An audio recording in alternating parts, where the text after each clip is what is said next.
want to talk to you about 10 misconceptions that always come up again and again and again about Ireland. Today we're going to debunk them once and for all, so bear with me. I'm really excited about today's sponsor. If any of you have been following me on Stereo, you already know a little bit about it, but Stereo is a brand new system where basically anybody can be a podcast host, but it has a twist. Every episode is completely live and listeners can send in voice clips and interact with us as it happens. Voicey. What was your opinion of Michael Flatley and his Lord of the Dance? Oh, good question, Ice. It was insanely good. Especially because they incorporated the arms, which Irish dancing traditionally doesn't Yeah, do.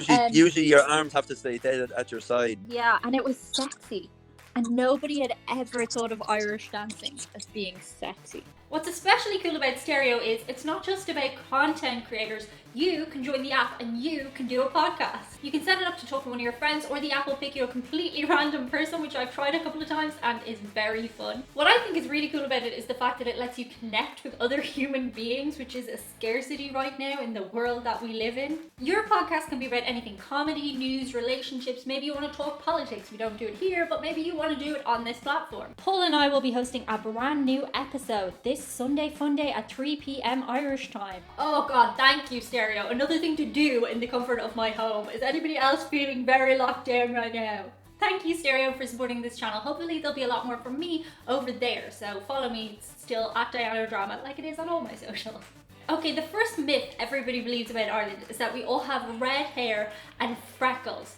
No, we don't. Only 10% of Irish people have red hair compared to 13% of Scottish people. The most common hair colour in Ireland is brown or dark hair with a combination of blue eyes. I found it so weird when I started on the internet. Everyone's like, oh my god, your eyes are really cool. And I was like, everybody has these eyes in Ireland. Thanks for thinking I'm special, but I'm not where I come from. Blonde hair is actually very, very common in Ireland, obviously tied in with Vikings. And by the way, there's a new theory flying around the place that Vikings didn't so much invade Ireland as they did just kind of come in and everyone let them conquer it. It's a theory. I don't know that I believe it, but I mean, I can see that happening in Ireland. The next myth is that our food is very stereotypically Irish and that we only eat potatoes and boiled cabbage and stuff.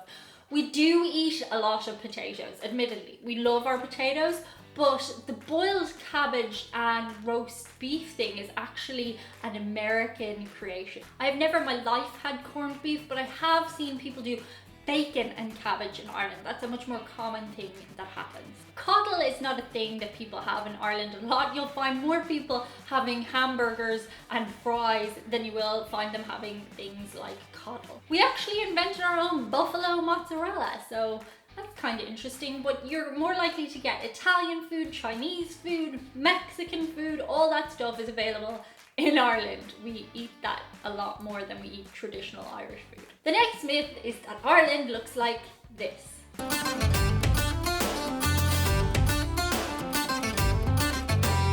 No, it doesn't. Ireland is very architecturally advanced. We have a lot of very old buildings in Dublin City and other cities like Limerick, Cork and Galway that have been adapted to modern times. You will, of course, find thatched cottages in certain parts of Ireland, but that's in the minority rather than the majority. People don't walk around in Aran sweaters constantly.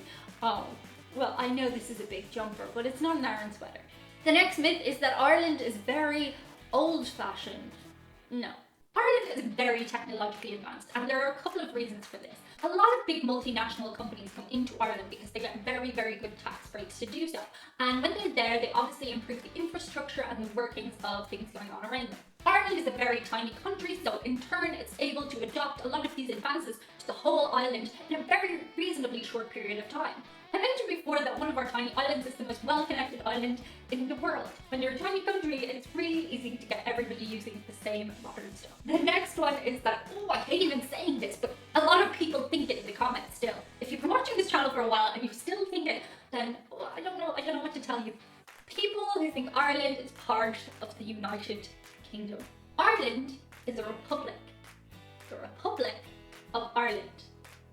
Northern Ireland is a different country and part of the United Kingdom. I get that they're both on the same island, but legally they're 2 different countries.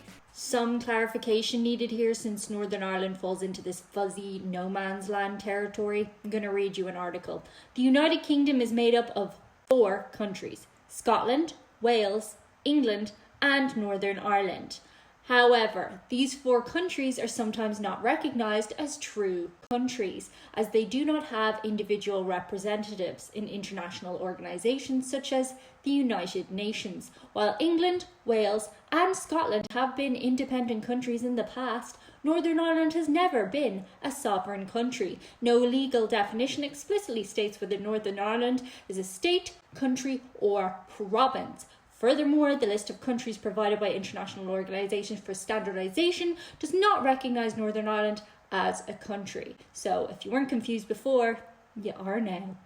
If somebody's referring to the island of Ireland, that's a different thing.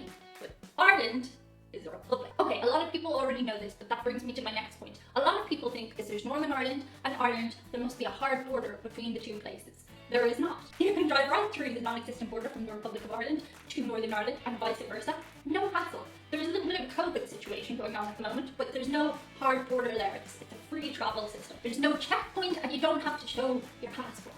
Obviously, with the whole Brexit situation, there's a lot of tension surrounding this, but there's also a lot of encouragement from the governments to try and keep things chill between the 2 countries. The biggest difference you'll notice when you cross over is different road signs, and you're also required to use a different currency. So in the Republic of Ireland, you use the euro, and in the UK, Northern Ireland, you'll use the pound, the British sterling. Northern Ireland use miles, whereas Ireland uses kilometres per hour. Another thing people get wrong about Ireland is that it is still a very religious country. No, not at all really anymore. I'm here in Spain right now and it is a lot more religious than Ireland. Our recent census actually had a 44% drop in people who consider themselves Roman Catholic versus non-religious. 44%, that's huge. There are still a lot of traditions from Catholicism that exist in Ireland. You'll notice people using phrases referring to God or Jesus, or curses referring to God or Jesus. Some of the schools are still operated by figureheads of the Catholic Church, but in actuality have in a lot of cases just been bought out by other companies. Many religions and ethnicities exist in Ireland today, and it is becoming a lot more global of a country to live in. This next one is actually twofold, because there are 2 mistakes that people make around our language. The first mistake that some Americans make is that they think there is no Irish language. Irish is actually the first language of Ireland, though most people do in fact speak English. And this is where the second bit of confusion comes in. I've been complimented a lot of times on how well I speak English, because it is considered our second language. Every street sign has Irish written on it. But still only 4% of people in Ireland speak Irish. So Irish is our first language, but most of us speak it a little bit as a second language. Officially it's the first, but yeah. The next big myth, and I totally get why people would think this, is that St. Patrick was Irish and that the banshees still haunt the place where he grew up and wail, crying there all the time in memory of St. Patrick. In fact, St. Patrick was actually probably born in Scotland to a Roman family. He may even be Welsh. One thing is pretty certain though, he was not, in fact, Irish. You also might think that St. Patrick chased all the snakes out of Ireland. Well, apparently he also eliminated all their fossils too. Where are all the fossils? In fact, the real reason that we have no snakes in Ireland is because we lie between 2 sea barriers. We fall between Ireland and continental Europe. Therefore, Ireland has one of the lowest flora and fauna counts in the whole of Europe. And we don't actually have any moles either, so it's just not an environment fit for snakes or indeed moles. And finally, the number 1 myth, and this actually kind of shocked me too, so if you believe it to be the case, I understand. Most people think that green is the national colour of Ireland. It's not.